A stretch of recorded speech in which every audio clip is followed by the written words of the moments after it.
जय हिंद दोस्तों, फिर से एक नए वीडियो में आपका स्वागत है। उत्तर प्रदेश काउंसलिंग आपकी स्टार्ट होने वाली है। आपने एंट्रेंस एग्जाम दे लिए हैं। तो एंट्रेंस एग्जाम देने के बाद आपके बहुत से कॉमन क्वेश्चन होते हैं कि काउंसलिंग कैसे होगी, जिसमें से हमने कुछ कॉमन क्वेश्चन नोट कर लिया है, जिसको हम देखेंगे कि काउंसलिंग कब से होगी। सबसे बड़ा मिथ बना हुआ है कि काफी बच्चे परेशान हैं कि सर काउंसलिंग कब से होनी है, क्योंकि इसका रिजल्ट तो बहुत जल्दी से आ चुका है, पर अभी भी इससे जुड़ी कोई भी बोर्ड द्वारा अभी सूचना नहीं मिली है कि काउंसलिंग कब से लगभग स्टार्ट होने वाली। कोई ऑफिशियल नोटिस अभी तक नहीं आया है। तब भी हम तक बताएंगे आपको कि काउंसलिंग कब से होनी है, कैसे होगा आपकी काउंसलिंग, उसके प्रोसेस क्या है, ये सब कुछ इसमें समझेंगे। उसके बाद सबसे बड़ा टॉपिक ये बनता है हमारे पास कि काउंसलिंग में कितने पैसे लगेंगे। ठीक है, रजिस्ट्रेशन का वक्त कितना लगेगा, अगर आपको कॉलेज अलॉट हो जाता है तो उसके लिए कितने पैसे लगेंगे, कॉलेज लॉक करने के लिए कितना पैसा लगेगा, कॉलेज प्लॉटिंग अगर करनी है तो उसके लिए आपको कितने पैसे लगेंगे। उसके बाद आता है कि काउंसलिंग के दौरान कौन कौन से डॉक्यूमेंट्स लगेंगे। उसके बाद कॉलेज जब काउंसलिंग आप कर रहे हो तो उस समय आपको कॉलेज कैसे कैसे भरने हैं। ठीक है, ये भी आपको ध्यान रखना है। उसके बाद कि काउंसलिंग कितने स्टेप में होगा, सबसे ये भी है कि काफी लोग परेशान रहते हैं जिनका एक्चुअली रैंक बहुत ज्यादा हाई होती है, तो उनको डर बना रहता है कि सर हमें कॉलेज अलॉट होगा कि नहीं होगा। तो उनको ये होता है कि ज्यादा से ज्यादा अगर आपके चरण में काउंसलिंग होती है तो कॉलेज मिलने के चांसेस ज्यादा रहते हैं। तो इस बार कुछ बोर्ड ने अपना पहले ही नोटिफिकेशन में जारी कर रखा है, तो हम आपको आगे बता रहे हैं कि इस बार और एक सबसे बड़ा मिथ बना हुआ है कि स्पॉट काउंसलिंग होगी कि नहीं होगी। ठीक है, स्पॉट काउंसलिंग में एक्चुअली देखा जाए तो स्पॉट काउंसलिंग होती है जब सारे काउंसलिंग जो स्टेप्स हैं कंप्लीट होने के बाद एक स्पॉट काउंसलिंग होती है। उसमें जिनकी रैंक बहुत ज्यादा कम है वो भी इसमें भाग ले सकते हैं। उसके बाद क्या है कि काउंसलिंग कब तक होगा। ठीक है, काउंसलिंग आपकी कब तक चलेगी, ये कितने 1 महीने लगेंगे, 2 महीने लगेंगे, ये सारा सब कुछ ये समझेंगे। उसके बाद समझेंगे कि अगर आपकी काउंसलिंग हो जाती है तो उसके बाद आप क्या करोगे। ठीक है, तो चलिए सबसे पहला हम ये देखते हैं कि आपकी काउंसलिंग तो सर आपकी काउंसलिंग जो ऑफिशियल अभी तक तो कोई नोटिस तो आई नहीं है, पर तकरीबन जब आपका रिजल्ट आया था उस समय बोर्ड द्वारा एक सूचना जारी की थी। तो आपकी जो काउंसलिंग है वो लगभग आपकी अगस्त के 10 अगस्त से आपके 15 अगस्त, ठीक है, 15 अगस्त के बीच 10 अगस्त या 15 अगस्त के आसपास आपकी काउंसलिंग स्टार्ट हो जाएगी। ठीक है, आपका काउंसलिंग जो है 10 अगस्त से 15 अगस्त के बीच में स्टार्ट हो जाएगी। उसके बाद क्वेश्चन हमारा सेकंड क्वेश्चन क्या था कि काउंसलिंग कैसे होगा। तो काउंसलिंग में कुछ नहीं है, आपका तो कुछ डॉक्यूमेंट्स आपको प्रिपेयर रखने होंगे आपके, जैसे आपका आधार कार्ड हो गया, जो आपके हाई स्कूल की मार्कशीट हो गई, ये सारे डॉक्यूमेंट्स आपको कंप्लीट रखने हैं। और हालांकि एक चीज और आपको हम बता दें कि जैसे कि अगर आप काउंसलिंग करा लेते हो, ठीक है, तो चलिए इस डॉक्यूमेंट उस समय कुछ डॉक्यूमेंट्स आपके कंपलसरी हैं कि लगेंगे ही लगेंगे। तो आपको जैसे डॉक्यूमेंट पहले हम ये समझ लेते हैं कि डॉक्यूमेंट्स आपके कौन कौन से लगेंगे। ठीक है, तो आपके उस समय आपका हाई स्कूल जो है और आधार कार्ड है, इन सब में जो आपकी स्पेलिंग है उनको आप मिला रखिएगा, क्योंकि अगर आपके आधार कार्ड में कोई भी एड्रेस से लेकर आपके माता किसी भी चीज में अगर आपकी मिसमैच होता है तो आप डॉक्यूमेंट वेरिफिकेशन एडमिशन के दौरान आपका डॉक्यूमेंट वेरिफिकेशन में आप छट जाओगे, तो आपको परेशानी आ सकती है। इसकी वजह से अगर आपका डॉक्यूमेंट्स में कोई भी प्रॉब्लम है तो जाके आप अभी भी ठीक करा सकते हैं, क्योंकि आपके आपके पास अभी 15 से 20 दिन का टाइम है। और आपके क्या क्या नए डॉक्यूमेंट्स लगेंगे, आपको हाल के ही 6 महीने के अंदर, मतलब कि इस साल का ही आपका जाति होना चाहिए। कौन सा डॉक्यूमेंट्स होना चाहिए, जाति होना चाहिए, आय होना चाहिए और निवास। आय, जाति, निवास, ये तीनों डॉक्यूमेंट्स आपके एडमिशन के समय लगेंगे। हालांकि ये अभी काउंसलिंग में आपका तो नहीं लगेगा, बट ये आपके जैसे ही काउंसलिंग आपको कंप्लीट हो जाता है आपका, अगर आपको कॉलेज अलॉट हो जाता है तो आपको ये सब कुछ, ये सारे डॉक्यूमेंट्स आपको लगने ही लगने हैं। तो अभी से आप डॉक्यूमेंट्स प्रिपेयर करके रखिए, क्योंकि अगर यहाँ नहीं भी लगता है कि अगर आपको कॉलेज अलॉट भी नहीं होता है तो कोई भी दिक्कत नहीं है। आपका अगर आप कोई दूसरी क्वालिफिकेशन की तरफ जा रहे हैं तो वहां भी आपके, क्योंकि वहां भी लग सकेगा। और आपका जो अभी ये होने वाला है, आपका स्कॉलरशिप भरने वाले हैं आप, ठीक है, तो स्कॉलरशिप में भी आपके ये सारे डॉक्यूमेंट्स आपके लगने ही लगने हैं। ठीक है, उसके बाद आपके कॉलेज कैसे भरें, कॉलेज कैसे भरेंगे, ये रैंक वाइज होता है। सबसे बड़ी क्वेश्चन ये होता है कि सर कॉलेज भरनी कैसे है। ठीक है, तो थोड़ा सा हम ऊपर देखेंगे यहाँ पे, अगर आपका रैंक टॉप 10 कॉलेज ढूंढते रहते हैं, इनकी रैंक है या नहीं है, तब भी आपको टॉप 10 कॉलेज ढूंढते रहते हैं कि सर हमें टॉप 10 बनने हैं, तो परेशान नहीं होइए। अगर आपकी रैंक 1000 के अंदर है, अंडर वो 1000 है, ठीक है, अगर आपके 1000 रैंक के अंदर है तभी आप 10 टॉप कॉलेजेस की लिस्ट हम आपको एक नया वीडियो बना के आपको टॉप 10 कॉलेज का वीडियो बना देंगे, आप उसको सीरियल वाइज भर सकते हो, ठीक है। और आता है कि क्वेश्चन की सर कितने कॉलेज हम भर सकते हैं, तो इसकी कोई अभी तो ऑफिशियल नोटिफिकेशन है नहीं, तो कोई ये है कि अप्रॉक्स आप 15 से 20 कॉलेज या 25 कॉलेज आराम से आप भर सकते हो, कोई दिक्कत की बात नहीं है, ठीक है। अभी तक जो पिछला रिकॉर्ड रहा है। और जैसे कि कॉलेज भरने अगर आपके 1000 के ऊपर रैंक है, आपकी 1000 के ऊपर रैंक है, तो आप कोशिश करिए कि आप ऐसे जगह पे कॉलेज भरिए, ऐसे जगह से कॉलेज भरिए जहाँ की डिमांडिंग कम है। आपकी रैंक अगर ज्यादा, काफी देखो ज्यादा प्रॉब्लम आ जाती है जब ये रैंक अगर 1000, 2000, 3000 लगभग, ठीक है, 4000 लगभग 5000 के ऊपर वाले जो लड़के हैं उनके लिए भी कोई दिक्कत है नहीं। हालांकि 1 लाख जिनके 1 लाख के अंदर रैंक है उनको भी कॉलेज अलाट हो जाएगा इस बार, क्योंकि एडमिशन इस बार बहुत कम रेस्ट्रिक्शन हुआ है, तो 1 लाख के अंदर जो है उनका भी हो जाएगा कॉलेज, सब गवर्नमेंट कॉलेज मिल जाएगा आराम से। हाँ, ये चीज है कि दूर के कॉलेज आपको उनमें भरने होंगे, ठीक है। तो आप कोशिश करिए अगर आपके 5000 या 5000, 6000 से ऊपर रैंक है आपकी, तो अपने डिस्ट्रिक्ट के आसपास के कॉलेज ना भर के आप अपने दूर से कॉलेज, जो दूर के कॉलेज हैं उनको कॉलेज भरने की कोशिश करिए, तो आपको कॉलेज आराम से एक ही 2 स्टेप में आपको जो है मतलब पहले ही चरण में या दूसरे चरण या तीसरे चरण में ही आपको ये कॉलेज अलाट हो जाएगा, ठीक है। ये सबसे बड़ी इसमें एक बात और आती है कि अगली बार क्या हुआ था कि इन्होंने कॉलेज है, इस बार देखो नोटिस आने के बाद ही पता लगेगा क्या होगा। अगली बार इन्होंने क्या किया था, इसे पिछली बार जो पहले ही काउंसलिंग में, जब पहले आप इससे पहले होता था कि आप जैसे पहले आपका काउंसलिंग हो गया तो उसके बाद नेक्स्ट काउंसलिंग में आप या सेकंड स्टेप में आप अपने कॉलेज को चेंज कर सकते थे। पर इन्होंने क्या किया कि पहले स्टेप में जैसे जैसे आपने कॉलेज भर लिया उसके बाद आपकी फिलअप का दूसरा कॉलेज फिलअप करने का ऑप्शन इन्होंने दिया है नहीं, ये जाके खुला आपका तीसरे स्टेप में। 3 काउंसलिंग होने के बाद पहला राउंड चला, दूसरा राउंड चला, तीसरा राउंड चला। तीसरा राउंड चलने के बाद अगर 3 राउंड चलने के बाद आपको फिर से कॉलेज भरने, अगर तब भी आपको कॉलेज नहीं मिला है, तब उसके बाद इन्होंने रीओपन किया था कॉलेज फिलअप करने का। तो आप गलती ना करिएगा, आप पहले से ही अगर ऑफिशियल नोटिफिकेशन आता है तो हम आपको जरूर, आप हमारे चैनल पे बने रहिएगा, आपको हम जरूर से अपडेट देंगे।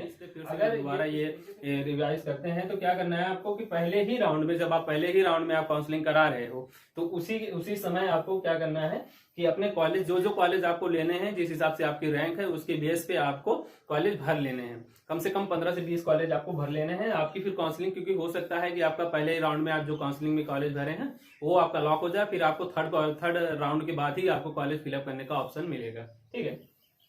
तो इस बार जो काउंसलिंग होनी है, इस बार कॉलेज काउंसलिंग जो होनी है, ऑफिशियल नोटिस आई थी कि 8 स्टेप में कॉलेज, 8 स्टेप में 8 राउंड में आपकी काउंसलिंग होगी, ठीक है। तब ये 8 राउंड को ये कैसे डिवाइड करेंगे ये नोटिफिकेशन आने के बाद ही पता लगेगा, क्योंकि पिछली बार जो हुआ था 1 से 3 हुआ था, फिर 4 से 5 हुआ था, 6 7 एक साथ हुआ था, तो ऐसे करके 11 राउंड हुए थे काउंसलिंग, 11 से 12 राउंड काउंसलिंग नेक्स्ट इससे पहले हुआ था, ठीक है। जो कि एडमिशन आपका जानते हैं कि इस बार एडमिशन आपका जो इससे प्रीवियस ईयर था उसमें एडमिशन आपके जनवरी तक हुए हैं, ठीक है, जनवरी तक आपका एडमिशन हुआ है। तो इसमें बड़ी प्रॉब्लम होती है इनके लिए जो बहुत लेट कॉलेज एडमिशन पाते हैं, क्योंकि इसका जो आप भर रहे हैं इसका एग्जाम भी आपको फरवरी से मार्च के बीच में देना है। तो अगर आप जनवरी में एडमिशन लेंगे तो आप पढ़ेंगे कब और देंगे, एग्जाम कब देंगे, ठीक है। तो आप कोशिश करिए कि आप जल्दी से जल्दी काउंसलिंग कराइए, पहले ही राउंड से आप भाग लेना स्टार्ट कर दीजिए, ठीक है, ताकि आपका जितना जल्दी एडमिशन हो जाएगा तो उतने ही जल्दी आप कि आपको पढ़ाई करने का मौका मिल जाएगा, तो आप उतना ही ज्यादा पढ़ सकोगे। उसके बाद आता है कि कितने पैसे लगेंगे, ठीक है, तो कितने पैसे, ये तो हमारा ये टॉपिक हो गया कि आपका जो काउंसलिंग है लगभग 8 में हो जाएगी। इसमें क्या है कि आपके 8 स्टेप में आपकी काउंसलिंग होनी है, ठीक है। और उसके बाद कितने पैसे लगेंगे ये क्वेश्चनों के डॉक्यूमेंट्स में हमने आपको बता ही दिया, ठीक है, कि कितने पैसे लगेंगे। तो इससे देखिए अभी भी क्या हम कहेंगे कि वही बात है कि अभी ऑफिशियल नोटिस आई नहीं है, तो इसलिए अभी पैसा बताना तो मुश्किल है। पर हम पिछली बार काउंसलिंग हुई थी उसकी बेस पे आपको सब कुछ हम बता रहे हैं। तो अगली बार जब रजिस्ट्रेशन हुआ था, काउंसलिंग का रजिस्ट्रेशन चार्ज 100 था, 1000 रुपए थे, जो कि नॉन रिफंडेबल था, ठीक है। ये आपका पैसा वापस आपको नहीं मिलेगा। अगर आप काउंसलिंग में एक बार भाग ले लेते हैं तो ये पैसा आपको वापस नहीं मिलेगा, ठीक है। आपको कॉलेज अलाट हो या ना हो, ये पैसा आपको वापस नहीं मिलने वाला है। अगर आप रजिस्ट्रेशन कर लेते हैं, आप कॉलेज फिलअप कर लेते हैं, अगर आपको कॉलेज मिल जाता है, तो आपको फिर से, अगर आपको कॉलेज मिलने के बाद अगर आप कॉलेज सीट को अपने आपको सीट अलाट हो जाती है पहले राउंड में, दूसरे राउंड में, तीसरे राउंड में, आपको अगर कॉलेज आपको मिलने के बाद आपको क्या करना है, आपको लॉक कराना पड़ेगा सीट को, क्या कराना पड़ेगा, लॉक कराना पड़ेगा। अगर आप सीट लॉक कराते हैं तो आपको लगभग 3000 रुपए पे करने पड़ेंगे, कितना पे करना पड़ेगा? 3,000 रुपये पे करने पड़ेंगे। अगर 3,000 रुपये पे करने के बाद अगर यहाँ से आपका एक यहाँ पर 2 ऑप्शन आता है, यहाँ पर आपको लॉक करने का ऑप्शन आता है और एक फ्लोटिंग का ऑप्शन आता है। ठीक है, फ्लोटिंग का ऑप्शन देंगे आपको कि फ्लोटिंग में क्या होता है कि आप अगर जैसे कि आपको पहले राउंड में आपने भरा, आपको पहले राउंड में कॉलेज आपको मिल गया, कोई किसी कॉलेज आपने भरा था, आपको मान लो अपने 10 नंबर के जो कॉलेज भरे थे, आपको 9 नंबर तक के कॉलेज की सीट नहीं मिली, आपको 10 नंबर के कॉलेज की सीट मिली है।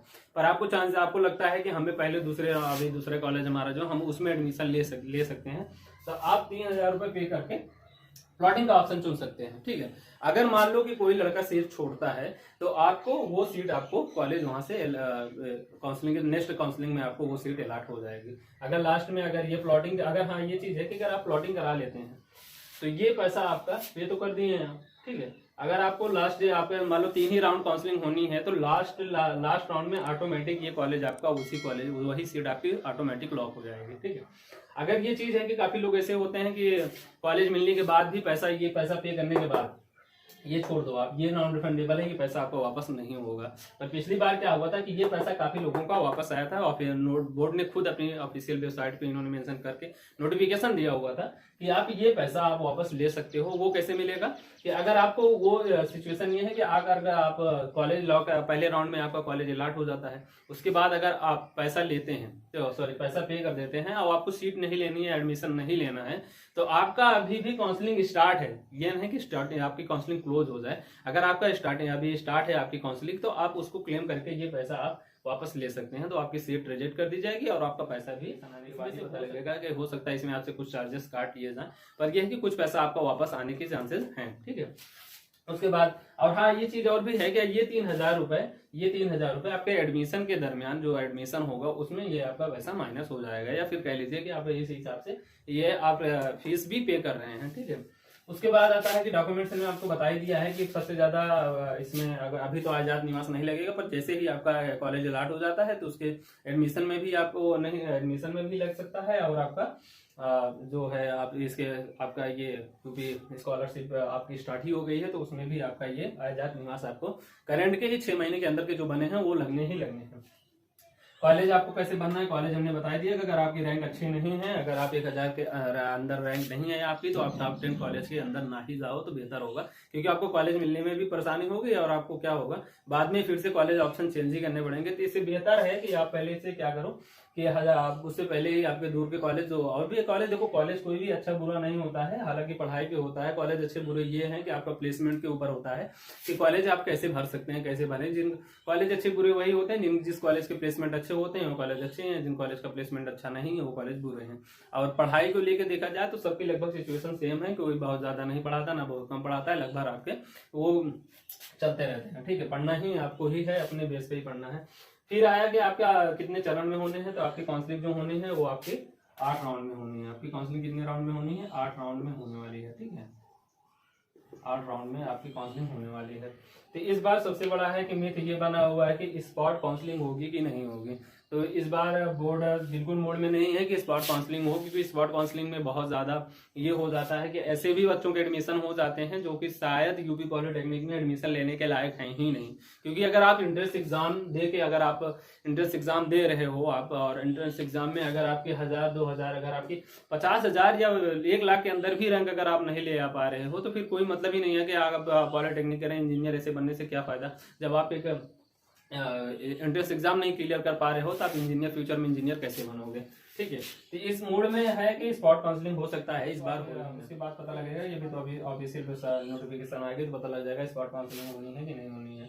उसके बाद ये है कि काउंसलिंग कब तक होगा। काउंसलिंग जो है अप्रोक्स आपके 2 से 2.5 महीने, या कह दें हम 2 से 3 महीने। ठीक है, 2 से 3 महीने आपकी काउंसलिंग चलने वाली है, लगभग चलेगी। आपके अगर अगस्त से स्टार्ट होती है तो अगस्त पूरा जाएगा, सितंबर आपका पूरा जाएगा, हो सकता है आपका अक्टूबर के लास्ट तक ये जाके काउंसलिंग क्लोज हो, क्योंकि 8 राउंड में काउंसलिंग होनी है। और हो सकता है अगर कॉलेज की पूरी सीटें फिलअप नहीं हो फुल नहीं हो पा रही हैं तो आपको हो सकता है ये राउंडेड आपके बढ़ते चले जाएं। ठीक है, क्योंकि अगली बार भी ऐसे नोटिफिकेशन आया था 6 से 7 राउंड होने वाले थे, पर वो लास्ट में क्या हुआ कि आपके 11 राउंड तक जाके आपके काउंसलिंग हो गई, 11 से 12 राउंड तक जाके आपकी काउंसलिंग क्लोज हुई है। और उसके बाद आता है कि काउंसलिंग होने के बाद क्या करें। काउंसलिंग होने के बाद आपको क्या करना है कि अगर आपकी कॉलेज आपका सीट अलॉट हो जाता है, अगर आपको कॉलेज मिल जाता है, तो आपको क्या करना है, जो वहां से आपको एक स्लिप मिलेगी, वो स्लिप लेनी है और आपको जाके अपना डॉक्यूमेंट वेरिफिकेशन के लिए आपको अपने जिले में, जो भी आपके जिला है वो अपने जिले में कोई भी राजकीय वो है पॉलिटेक्निक कॉलेज है, चाहे वो गर्ल्स हो या फिर बॉयज हो, कोई भी मायने नहीं रखता है, आपको वहां पर जाके अपने डॉक्यूमेंट वेरिफिकेशन कराने हैं। डॉक्यूमेंट वेरिफिकेशन होने के बाद आपका तुरंत पैसा का आपका जो फीस है वो फीस कटेगा। तो इस बार अगर हम मान लें तो इस बार अगर आपको पॉलिटेक्निक में एडमिशन आप ले रहे हो, ठीक है, या फिर कभी भी आप पॉलिटेक्निक में एडमिशन ले रहे हैं, तो आपका जो एनुअल खर्च आने वाला है लगभग पूरे साल का, ठीक है, तो वो पूरे साल का आपका लगभग मान के चलो आपका 15,000 रुपये 15,000 रुपये आपका पूरा खर्च होने वाला है। तो इस बार आप इतने क्योंकि यूपी से हैं आप, तो बड़ी सिचुएशन जान ही रहे हैं, पर लॉकडाउन का दरमियान अभी बीता हुआ है, तो सिचुएशन बहुत ज़्यादा ही खराब है हमारी। तो इसके बेस पे आपको क्या करना है कि आपको लगभग इतने पैसे आपके लगभग इसी 1 से 2 महीने के अंदर आपको इतने पैसे इतने पैसे लग जाने हैं, क्योंकि आपको स्कॉलरशिप बनाना होगा, कॉलेज अलॉट हुआ है तो वहाँ आपको जाना होगा, ये सारे पैसे, ये सब कुछ कराते हैं लगभग आपको 15 से 16,000 रुपये, अभी 15 से 17,000 रुपये आपके, क्योंकि इसमें से 12-13,000 रुपये तो आपकी फीस ही कट जानी है, 1,000-2,000 रुपये आपको इधर उधर आने जाने में ये सारे खर्च हो जाएंगे, ठीक है। तो अगर आपको हमारी वीडियो इन्फॉर्मेटिव लगी हो तो प्लीज़ अपने दोस्तों के साथ हमारी वीडियो को शेयर करिए, लाइक करिए और चैनल को सब्सक्राइब करिए।